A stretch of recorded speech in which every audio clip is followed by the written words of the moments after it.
Welcome to New Friction. I'm Douglas Ferguson. AI just made execution almost free. So why are organizations still stuck? Because the friction didn't disappear. It moved.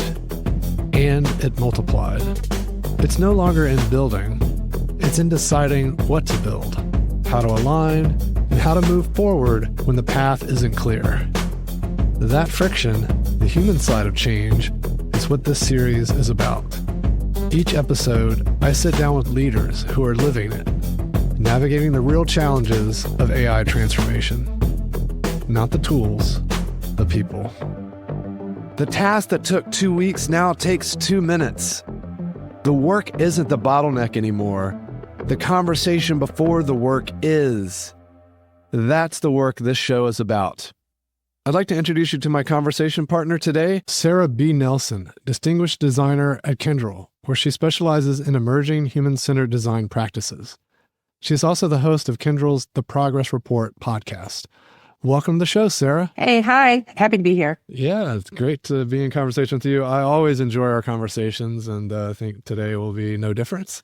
Excellent. Yeah, same. Yeah, let's start off with this reframe that I've been considering. It's like designers have always been the people in the room arguing for friction. You know, the user research, the design phase. Let's slow down and understand the human first. Now that we're operating in a world where AI's whole pitch is removing friction, are you the resistance, or has design just become redefined?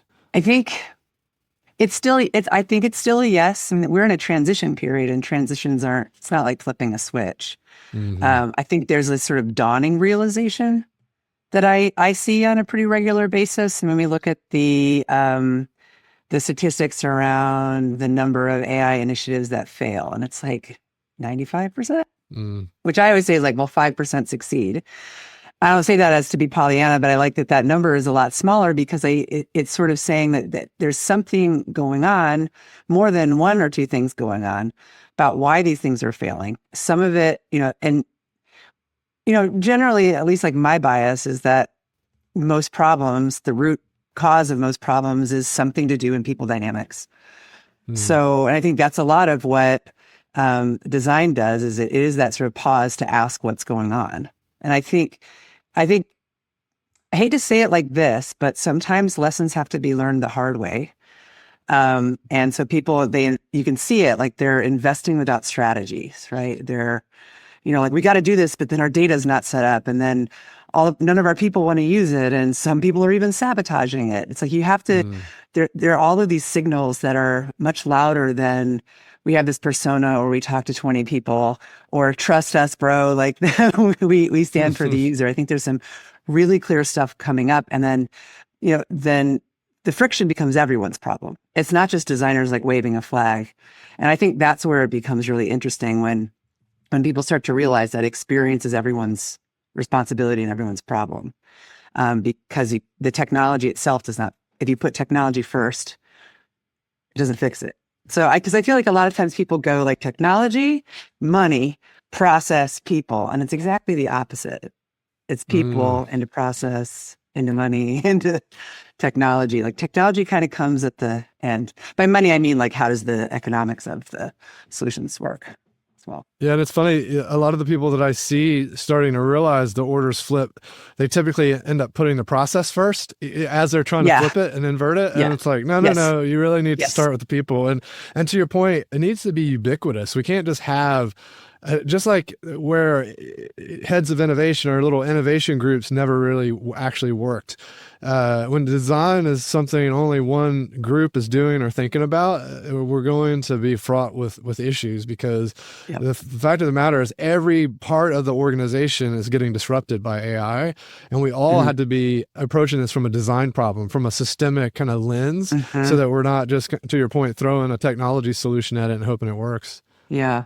I mean, what's interesting is that in some of the projects that we're working on, we're rethinking roles. I mean, obviously, like I have distinguished designer, but I think the question of what does it mean? I mean, so my definition of designer is like every human designing is like what we do as humans. And some people are professionally trained to do that, right? And but everyone is designing. So there's a lot of skills, that need to go in behind that. But what's kind of interesting right now is the conversations, even in like this sort of deep in the technical work, you hear the words trust thrown around a lot, transparency, explainability, accuracy, because we're not calling it hallucinations anymore, but I would just say like lying on the part of the model. So but all of these things that become this soup of, at the heart of it, understanding why people are hesitant to use it. So if it's inaccurate, why should I trust it? If it's like, what's it doing with my data? Why should I trust it? If it's, sucking up to me all the time, why should I trust it? Like that there's, and then, am I training people? Am I training it to do my job? Like all of those very fundamental pieces that are kind of rocking people at their very, very core. And so, but it's interesting because that I see that language in even the most like technical conversations. Sometimes the solution is then technical, because the next step doesn't necessarily always say, well, what is it that humans are experiencing? It's like, well, how do we, ensure more accuracy? And there's this like next level of digging into what the next level problem is. I think that's going to come next as people are starting to make these workflows and test them and seeing what works as well. I think you're right. And in addition to kind of drilling into the knock-on effects, the second and third order, we also need to step back and even consider what we mean by these words, because there's many facets of trust, right? Around as we walk into this moment and into the future. It's like the word trust comes up a ton. It's very similarly, trust and governance are two that come up a bunch, and they can mean a lot of different things. And we had to be careful when we throw the words around without getting a layer deeper and really bookending and compartmentalizing it. What are we concerned with in this moment? What are the outcomes we're trying to design to? And what kind of environment are we trying to create? Because a great example of this is you touched on one facet of trust, which is like, is it giving me reliable answers? And this came up in Buffalo when we were working on the Empire AI Summit, and it was a table of librarians. They said, I don't care if it's AI generated, I care if it's true, right? So it's just like this trust and this like, is it true? Is it accurate? But then there's also, there's so many other types of trust that come up in these conversations, but another one that's surprising, just to give you an example, is trust in the organization. Yes. That's what I was just going to say. Yeah. Yeah, if orgs are constantly reorging, or they're just trying to respond to the market and what's developing around the capabilities of AI and how things are getting reshaped, the message might change a ton. And that can be especially if an org hasn't necessarily put people first in the past, it's a double-edged sword, because now you're like, well, I don't trust your past behavior. So what does this even mean now? So it just like almost adds kerosene to that fire. Yeah. That's what I was exactly thinking. I think there's so much foundational work. I was trying to think about, so I think trust is behavior over time. Are you doing something? Are you showing up in a consistent way? I mean, in some ways you can trust a lot of businesses' behavior because they will always put shareholders first, right? Yeah. On one level, you can trust that that's how they're going to behave. But it does, there's this fundamental, I think I 100% agree with you, that if you haven't demonstrated that you put people first to now, why should I believe you that you would do that? And I think that's where I just kind of get really interested in how people respond to that. There's this idea in relationship systems coaching called rank and revenge, and which I love. So the idea of rank and revenge is that people respond when they don't have power. Often their power, by rank, their power is in revenge.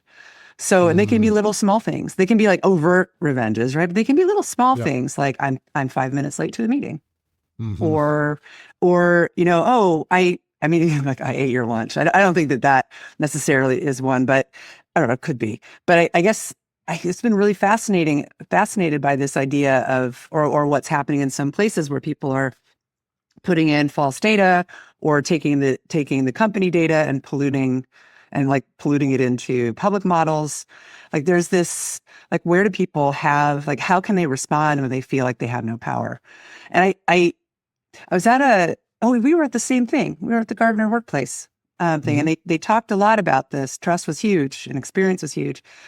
And one of the things I really took away from that was how do you engage people in the design of their own future? I mean, I've always been a participatory design person.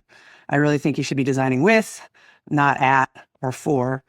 And I think that's the question is, how do we engage people in the design of the systems they're going to use so that they see themselves in it and it actually solves their needs.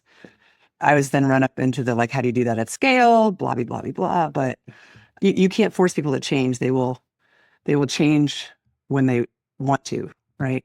That's general. Right. I remember early on in one of our conferences, maybe our second or third conference, and we were holding a little a workshop on facilitation. It's like a little two-day session, kind of a introductory thing. And someone raised their hand at some point and say, well, when people aren't doing the thing I need to do, how do I make them do it? In regard to some activity or something. And it was like a laugh out loud moment, right? Because it's like, well, you don't make people do anything. It's like all about creating the conditions where they want to do it. They're enrolled, they're enticed, they're invited. And I liked what you were saying about participatory design and how important it is. And, there is a question around how to scale it, but, if you take a systems approach, anything's possible at one step at a time. And I think that in this age, one way to rethink it is we talk a lot about human in the loop, but if we rephrase that to human on the loop, we start to think about something that it's a little bit more, people are have a little bit more agency, right? They're not just a cog. I'm not just like on this assembly line moving my little piece. It's like I'm observing the loop. I'm noticing patterns. I'm maybe evolving the loop. I don't necessarily have to be a stage gate, right? I can have more authorship, ownership, agency. Yeah. I've been thinking a lot about that because I'm seeing diagrams. I'm seeing well-intentioned people designing these processes, and they take the human in the loop, and that's the acknowledgement that not everything's going to be accurate. And but it does. I think that's one of the concerns I have is that it starts to put people in a spot where they're button pushers, or I worry about not challenging people, giving people meaning, and I worry about it for a couple of reasons. There's the humans need meaning. They need to matter, right? And that's, I think, a huge part of what work brings us, actually. But the second part is disengagement. So you start putting these stage gates, and people they become rote, or they don't feel like they matter. So they just get approved without really looking at them, or you just become used to the machine giving you information, being like, I trust it, even if it's not giving you that. So I like the idea of changing that relationship on the loop. One of the things we've been talking about is how do you have, if something, how do you, I can't think of the word for it right now, is when something is like a decision is made that is unfair in some way or incorrect. How as a human can you intervene in a system in that where human maybe wasn't designed originally to intervene? So I don't know if restitution. I can't think of what the word is. Well, it's reminded me of in the lean manufacturing, it's the Ondan cord where, the Toyota had a whole line. It was literally the cord that people could reach up and pull. So anybody, regardless of rank or position or whatever role they were performing, could shut the entire assembly line down. And so what are these rip cords or these kind of eject, halt all progress because we've noticed something. I think that's going to be super critical in the systems we build that are truly agentic and cross-functional. Yeah. You know what you just put me in mind of is around safety. And there's something about in that assembly line, right, that there's actual I'm sure they can pull it for quality reasons, but they can pull it for physical safety reasons as well, right? And it's interesting because safety is a huge part of one of the big concerns around AI as well is, but it's almost in some ways more abstract. It could be real. I mean, obviously, if you're doing it in physical applications, yes. But I think about this, what is safety, and how do you notice safety in that way? I don't know. But there's something this might be completely off the topic, but I don't know. So let me let me try first. I did this podcast at Kyndryl. One of the ones that I really enjoyed is a strange word for it, but it was about PTSD in cybersecurity professionals. And a lot of cybersecurity professionals and like CISOs and people like that are, they have one of the highest burnout rates of any profession, including frontline nurses. And one of the reasons is that they sit in a perpetual state of threat. They can't see threat. So like if you're in a battlefield, there are bombs going off, or you have a sense of threat. But the threat ends, right? Let's assume you make it out, the threat ends, you go back somewhere. Now people do PTSD as things will trigger it. But in security world, like there's a sense that there are people who are intruding. You cannot see them. You'll never see them coming, right? You're trying to do your best. And what happens is your body never lets it go. So so it's a different kind of this like perpetual stress, and they're often in their homes. So their homes are like where this stress is. So this was a guy who works with them in sort of different processes to help folks relieve themselves of the PTSD, particularly after intrusions. But it just strikes me as that there's these different notions of what safety is, and that we don't know exactly what the impact would be on workers, and maybe even on sort of seemingly safe kinds of applications. So I don't know if that. Yeah. No, that's. I mean, it's interesting. What is? It brings up a whole new definition of psychological safety, right? Like not only like the Amy Edmondson's, like, do I feel comfortable speaking up? But is this safe to my psyche? Is this going to be neurosis inducing, or, it's going to cause issues if we're using it in these ways?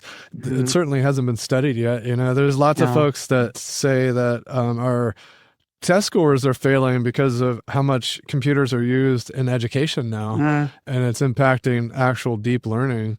I don't know. I think the jury might still be out on that a little bit. There's some people that are very passionate about it, and they have, have evidence and research, but we certainly don't have research yet on how AI is impacting our brains at that level, and not any longitudinal ones for sure. No, not longitudinal. I think there's also the other parts of what's happening in AI. And I'm thinking about the extraction, like in the global South, like that a lot of like AI, like the models are being trained by people in areas that are, economically challenged areas. They get paid very little to see very often very traumatic information. So, and so we have like, that's kind of in the system. And I think about, so companies have given them those kinds of things to do, right? And they're like, okay, there are these humans, we need humans. So these are humans in the loop, but they're going to do the stuff that is, that we won't want the Westerners to look at, right? We don't want it to even show up so we work on these models already that have been cleaned by humans.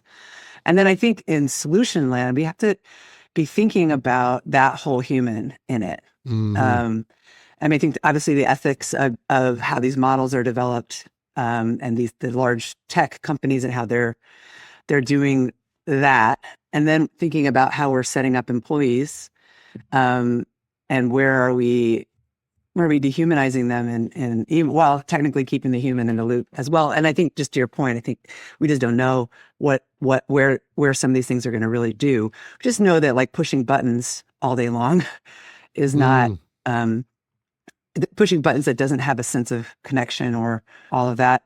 Talking about dehumanizing, I ran into someone the other day while walking my dog, and hadn't seen them in a long time. I was just chatting about things, and they're a bit out of this space. They work kind of tech adjacent. They have a white collar job, but they're not like living in AI. They're not building products, and they're a little bit outside of kind of the spaces you and I occupy day to day. But it's still hitting them, right? And it's really fascinating because she was very disgruntled about, there's a specific project that leadership was pushing through, and she's like, we've been telling them for months, if not years, that this is important, And now, because the AI is saying it's important, now they're prioritizing it. And it's kind of dehumanizing, because it's like, wait, now that this machine that often gets things wrong is saying this, you're going to believe it, but you didn't believe us. Yeah. And so I think we have to be careful, even if it is helping us see the world a little differently as leaders. We have to think about how our actions that are influenced by these machines are getting perceived by those around us. Yeah. That makes me think of so those are these kinds of, for instance, like leaders are constantly make decisions without, and I mean it all, like good intent, bad intent, can make decisions without really being aware of impact. Or just kind of like thoughtlessly, right? So there is more of a need for attention to what's happening on the ground. And again, it goes back. There's just like this. There's like kind of like a fundamental. I can't quite put my finger on it. There's just this fundamental like mistrust of other humans. Or I don't know. I mean, if I get all wax, like I'm so intellectual, I keep thinking about Turnerism and the history of at least American business. That, Peter Drucker was one of the first people that said, like, hey, thought workers are not assembly line workers. You need to manage them differently. But that even in the world of business education and all of that, is that we're not that far off of the kind of 50s, 60s belief that business is an assembly line. And I remember actually there was a company I had joined, and I went through the orientation. I was like, this is how the business works. And the entire business was about getting product to market and getting money for that, right? And it was every single thing in the business was doing that. Now, it was manufacturing, so it was about that. And then it kind of tucked design and innovation in marketing were like kind of sort of like almost literally tucked at the sides of it.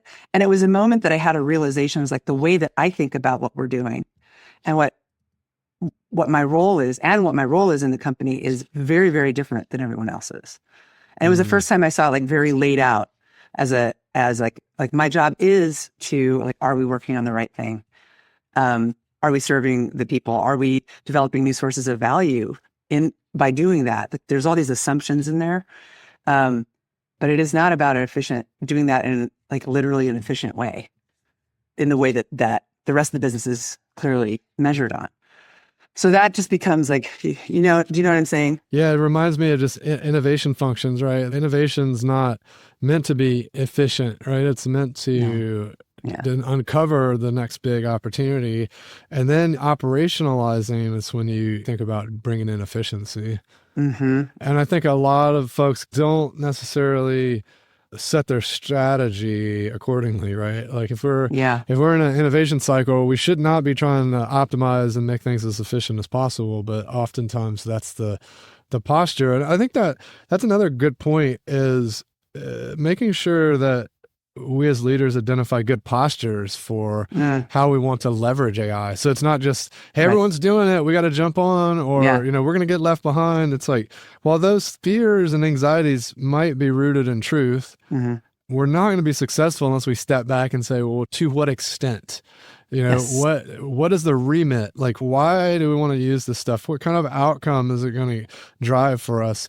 And that allows us to get beyond this intoxicating speed in which it can generate things. Yeah. I mean, it's interesting too, because I keep thinking when I'm listening to you say that, this, we got to do it or we're going to lose in the market. This comes back to like really fundamental leadership things, is that people will like get on board if they know why something is happening.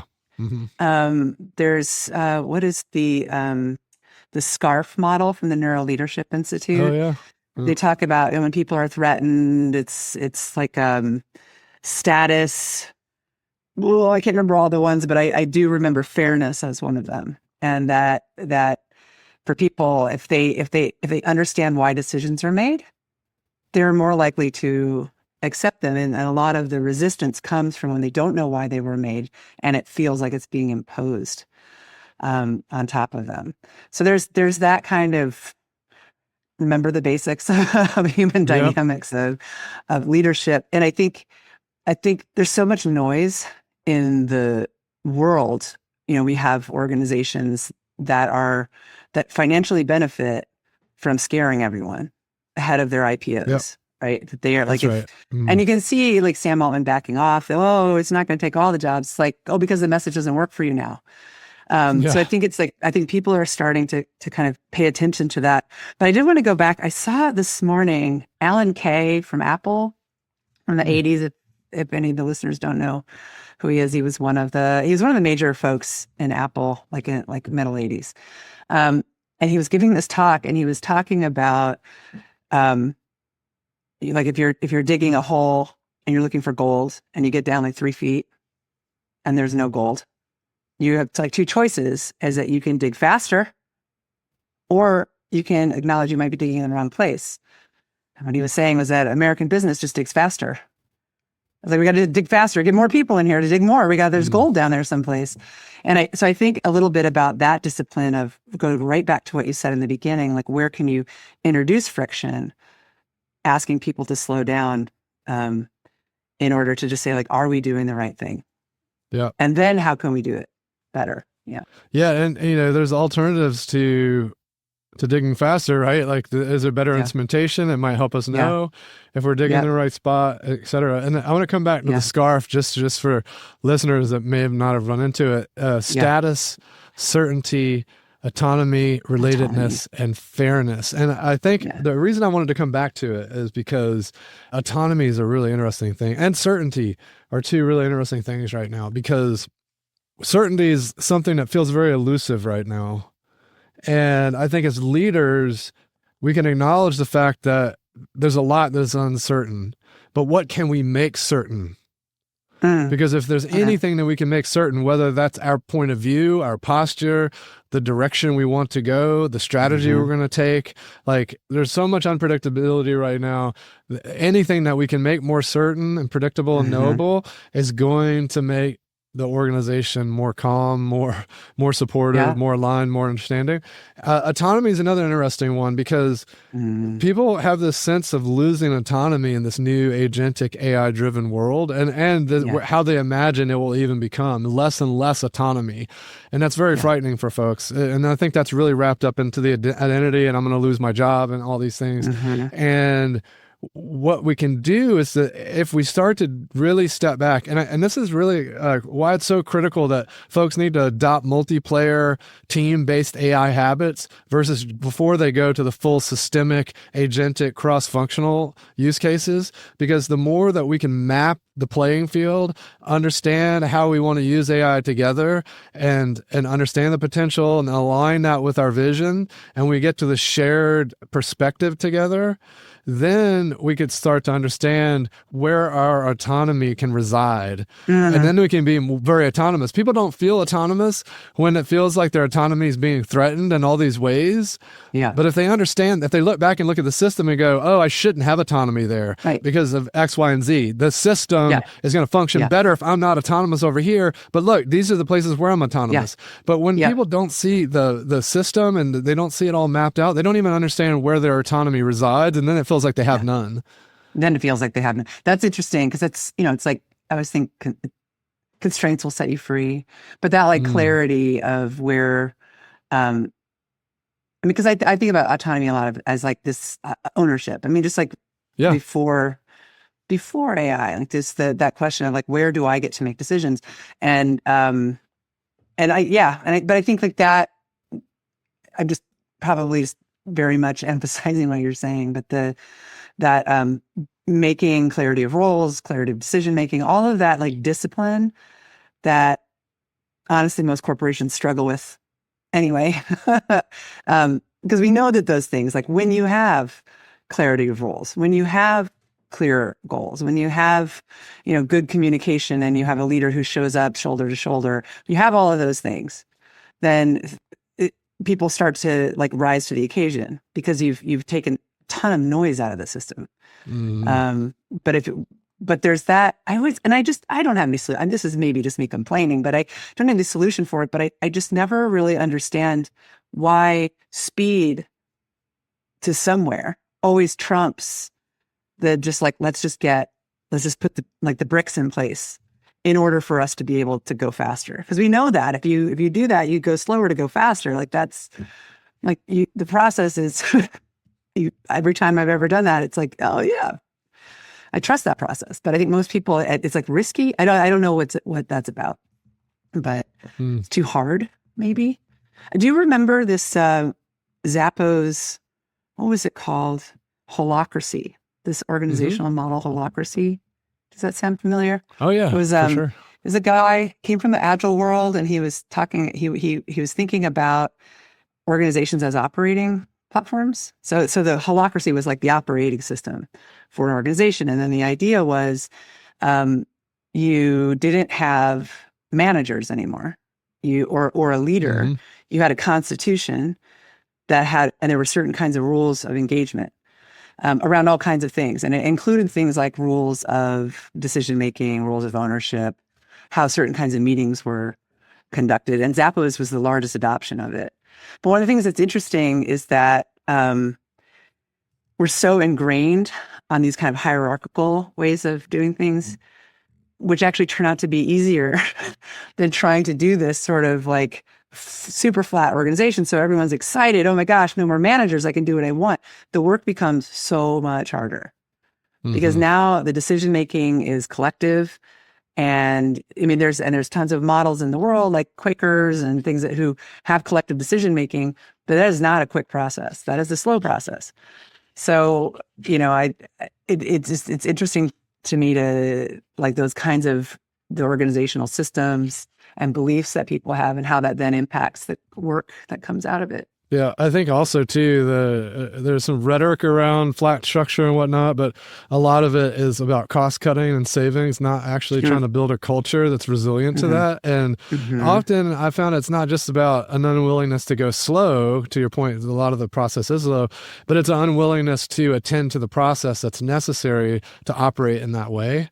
And it's just a matter of like, hey, we want to remove the middle managers, or we're cutting costs or whatever without being attentive to how the organization, what does the system need to look like to support that? Yeah.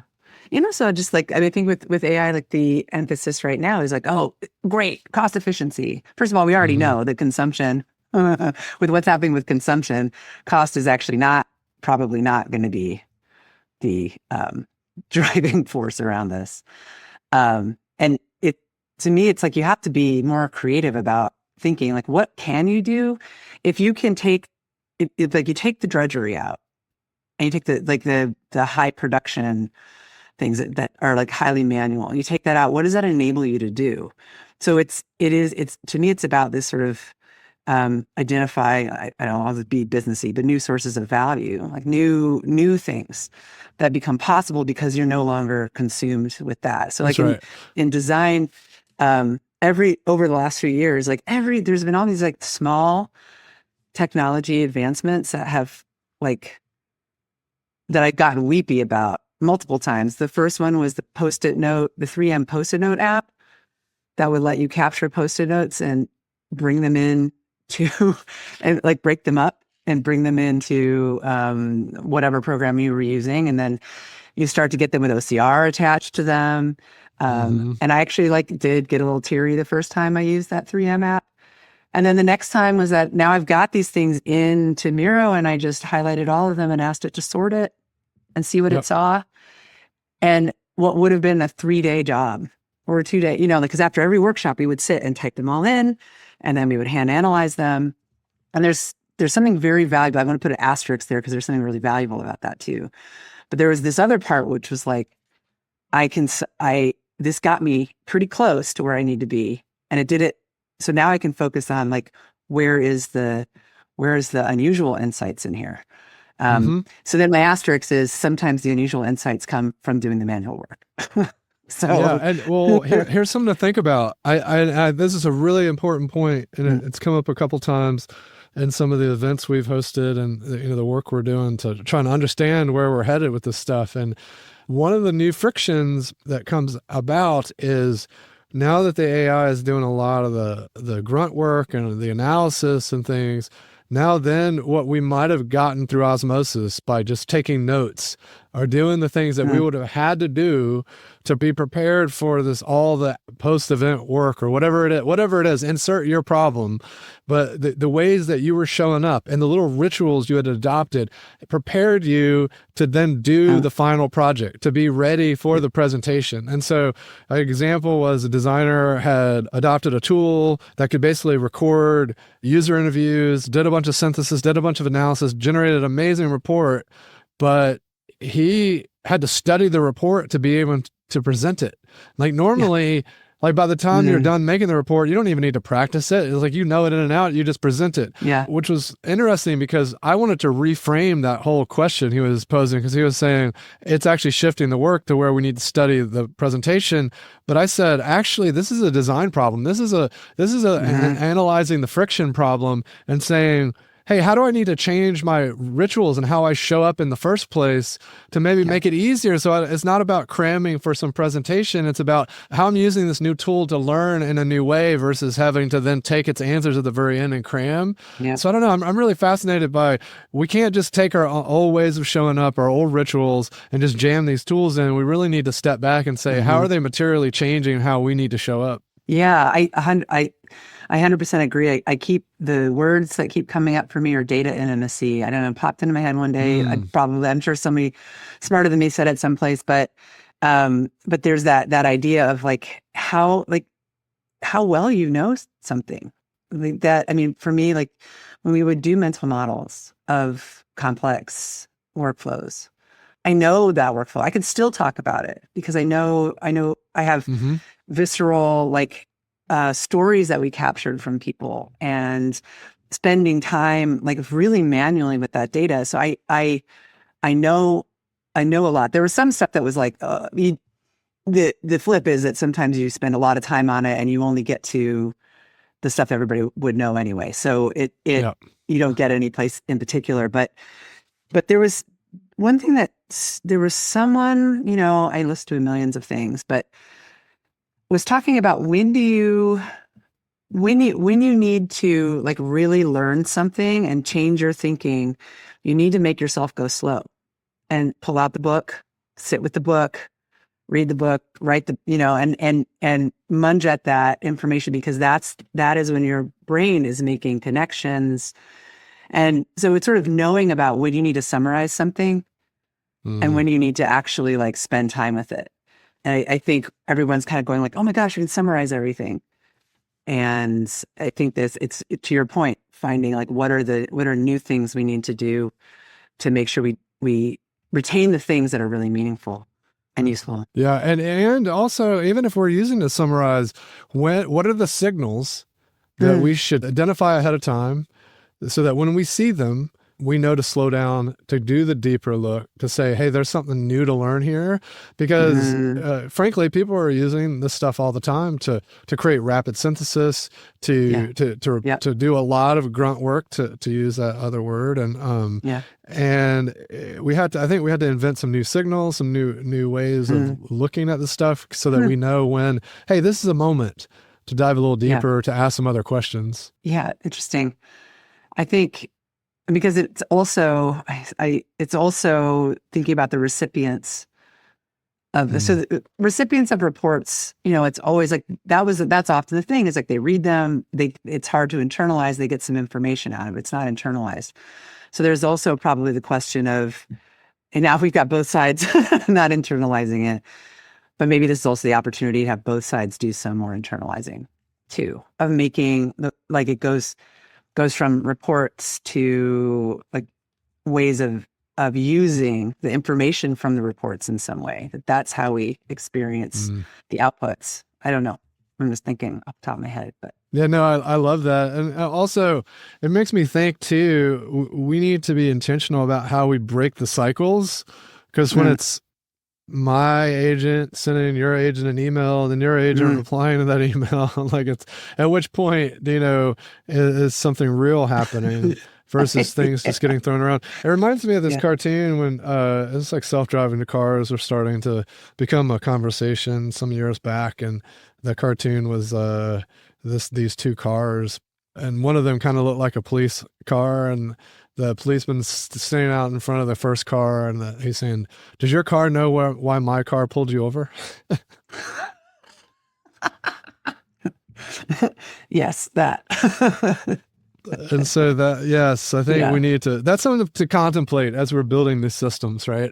Yeah, for sure. Yeah, for sure. I think I think maybe that's just one of the most important things, is just being able to, you've got to check yourself for when you go into automatic. I mean, I think about this a lot. Like, I'm working on something, and, like I'm like, am I conditioning myself to just go have a conversation with Claude about it, where I would have talked to a human about it, or I would have gone and written about it and then evaluated it myself. So I'm thinking about those things, like where now I have to have some interventions on myself about, like, when, no, actually you need to go back to what you know how to do, which is you need to write about this or draw about it, or, do some other mode that isn't having a chat with something that may just be blowing sunshine up your butt. You know what I mean? Yeah. Yeah. And there are times that I sometimes think, like, am I actually getting, I don't want to lose the muscles, but am I kind of in a reflection anyway? Am I already in, it's like a mirrored room? And so maybe working on my own and writing, I could probably do the same or better anyway. So it's kind of it's an interesting, I guess the main thing is to really stay self-reflective. I think that's I feel like that's the name of the game right now. It's like, what's happening? What's happening to me? What's happening to others around me? Is this better work or worse work or different work or, Yeah, I think that's why we feel that this framing around friction is important, because are we taking note of where the friction points are? Like, which ones are good friction, so we're intentionally slowing down? Which ones do we might want to repair or lean into to redesign around? And so it's like introducing a little slowness, a little contemplation, reflection back to what you were saying. But I think we just have to stay aware and attuned versus just kind of falling into this kind of automated soup. Yeah. So 5 years out, what's the friction we'll wish we hadn't removed? 5 years out. It's hard to even imagine 5 years out. If things go wrong, it's imagination. I actually think it's time for imagination. That would be the thing I think would be the worst thing that we would lose. Because I think imagination is the thing that I think that is something that humans uniquely do. I think, okay, whatever, never say never, but I think it's like we'll have all of this information, we have all these possibilities, but if people can't think of creative ways to use it, or doing like what we're doing in this moment of, like, what does the future look like? What could it be? If we don't ask those questions anymore, I just think, I don't know what we're doing. I think I just imagine this sort of spiraling or flatness, or, things don't change, or I don't know, but imagination to me feels like the keystone. Yeah, it's interesting too that you reach for imagination as an example of friction, and I think it is something that a lot of organizations try to lubricate out of the system, right? It's like, hey, let's not stop and like worry about that. Who needs daydreaming or whatever, right? Like, you need to be more professional. That's for children and artists, and they're all silly people. I absolutely, because it's amorphous, it's threatening, it feels like guessing, it goes against this sort of belief that we can rationalize everything out, we can put it all in the spreadsheets and add it up and organize it and make diagrams about it. And there's a lot, it's much harder. It's much harder because it's more subjective, there's a lot more risk involved, in all kinds of ways. But none of this exists without someone imagining it. Some of it, obviously comes out of needs, but even that, it's what is the problem we need to solve here? It's like, it's like dumb stuff. Like, how do I make it easier to light my candles? It's like somebody said, oh, that's imagination too. And it's like, we don't, so I guess that's the that's the thing that I think is the most precious thing to hold on to. Yeah, it's easy to note that Imagine has image in it, right? And it's conceptually bound to this idea of visualizing things and sketching and drawing and having vision. And I think that's very strategic. And it's unfortunate that's not part of how most people define and capture strategy. And I would argue, if you look at in fact, we just did a webinar last week, and I talked about how, we all know a photo's worth 1,000 words, and then Dude's Law said that a prototype's worth 1,000 meetings.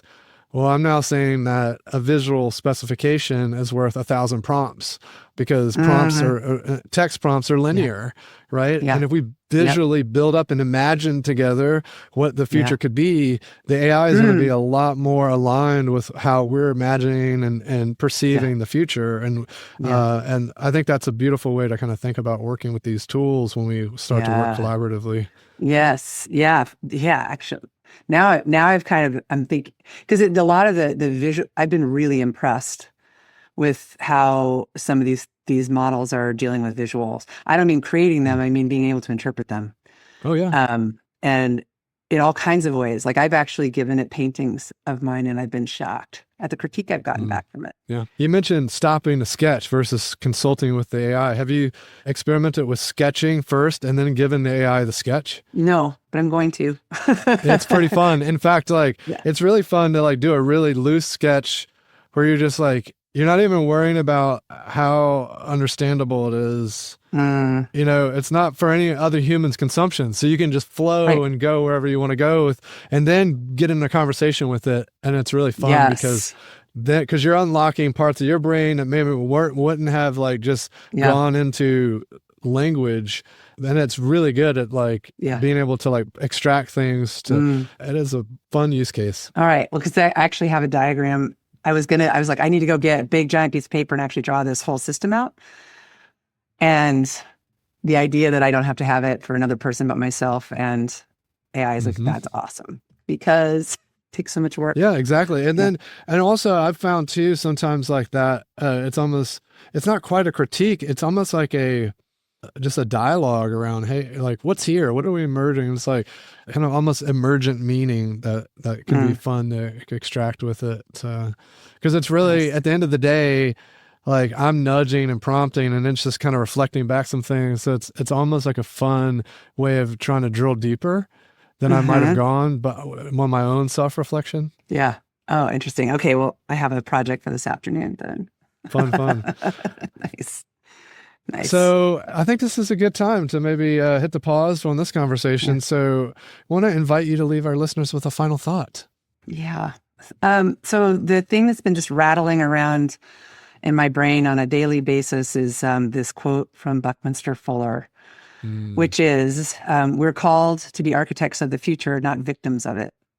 And it's hit me really hard because I think that's the hope that I have for all of us, is that we do actually have autonomy. We do actually have the ability to use our imaginations to bring a new future, and we're not locked into the one that's being sold to us right now.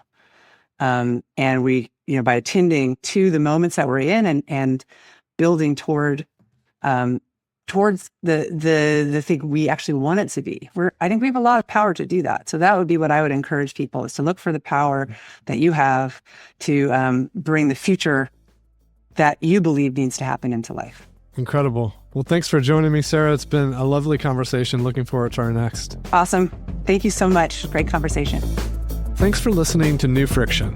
If you enjoyed this episode, share it with a leader who's in the middle of this right now. They'll thank you for it.